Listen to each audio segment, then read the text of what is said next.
Welcome back to Naja News. Today we have some breaking news. Holly Quadasia Johnson has been denied bail. Today is January 7th. The next court hearing date is scheduled for February 3rd. Holly Quadasia Johnson will remain detained in state custody. So obviously this is a breaking news case, so details and facts are coming in pretty choppy. But we're going to go over why the judge decided to detain her, the evidence that the judge used in his decision to detain her, and what will be absolutely thrown out. This case has been alluring for so many reasons and has taken so many twists and turns. So let's get right into it. Today is January 7th. We know as of yesterday, Holly was supposed to stand before the judge. The judge had not had a chance to review all of the evidence, so he wanted to take the evening to come back today with a fresh start. So that's exactly what happened. It's been reported there was a bit of disrespect and some interruptions on the Zoom, so they are considering limiting the public from attending the February 3rd, which is the next hearing date, and those to follow. In my last video, I started my breakdown of the key players in this case, and one of them was Holly Quadasia Johnson's attorney,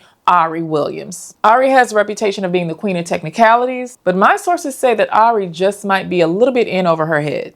And I know I've personally stated that I could not understand for the life of me why the state would give a first-degree murder charge, because typically the state isn't going to just callously throw out a charge that they don't know that they can beat. And today, the state had some tricks up their sleeve. So today's hearing was strictly about detention, pre-trial detention to be exact. It was not about guilt or innocence. Today, they didn't review any final evidence. So just to be clear, this ruling today was just about if she could get out before the trial begins. The answer was no. Essentially, this ruling was just based on risk and community safety standards. So this part is important. Here's some of the judge's key findings. The judge doesn't believe that there was a fist bump prior to the incident. Some people have claimed that there have been videos of Carlos and Quadasia Holly Johnson having a fist bump after Quadasia fired those fatal shots. The judge does not believe that's what happened. Unless he sees some sort of video proof, he's not taking any eyewitness statements.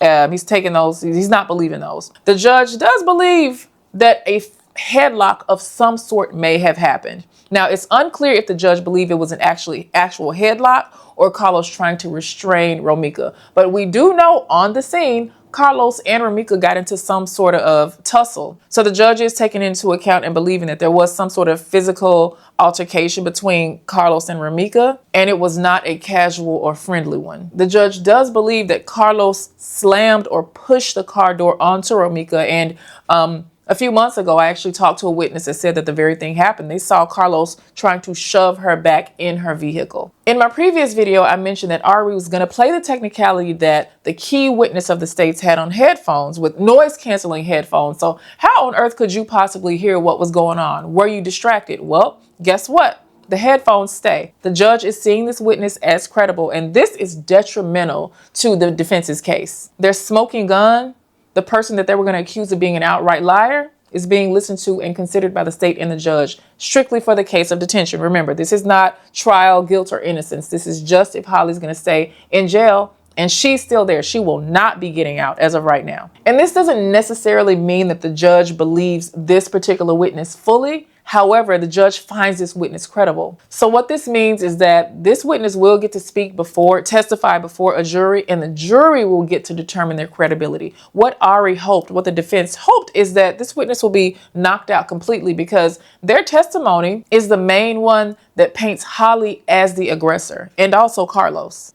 The state now sees Carlos as a biased witness, meaning his credibility is probably going to be shot with the state. And when things like this happen, either his testimony is completely thrown out or a lot of it is squashed. So him being one of the two surviving people that was there on the scene probably won't get to tell everything that he saw from his own perspective. And to be quite frank, it's in the advantage of the state to exclude one of the people that was there. Now, obviously, he has an interest in seeing his living child's mother out of jail. But according to his social media, he still very much loves and misses his deceased child's mother. On a recent post, he declared his love, and he's been pretty consistent in expressing lamentations that he wishes that this just did not happen that day. One viewer even pointed out that they've not seen him necessarily go really hard for his living child's mother. And as of yesterday's court case, we know he wasn't even really in the courtroom. He wasn't allowed in the proceedings. So we don't know if Holly said, you know what, I saw that post, you're talking about you, love Romika, I don't want you here, or he might be under consideration for something else by the state and they didn't want him in there. I'm going to get to more of that a little bit later. So here's what the judge is not going to consider. He's not going to consider any of Romika's alleged threats. The videos, the screenshots that we've seen, when she was not necessarily in the best mood. She was angry, she was aggressive, she was even being violent. That's not going to be considered here. Not for today anyway. However, Holly did make a post a while ago saying, and I don't remember what it said, sometimes you just got to shoot a MF or you got to kill a MF. That's going to be considered, and it's probably going to be one of the more damning things that will go against Holly. And obviously, because Holly made that post months before she killed Romika, it can't be used as a confession, but it does show her state of mind. In Ari's 19-page submission, when she was pleading for Holly to get out of jail, at least send her away with an ankle monitor, there were some questionable facts in there, and now some of them have already been refuted.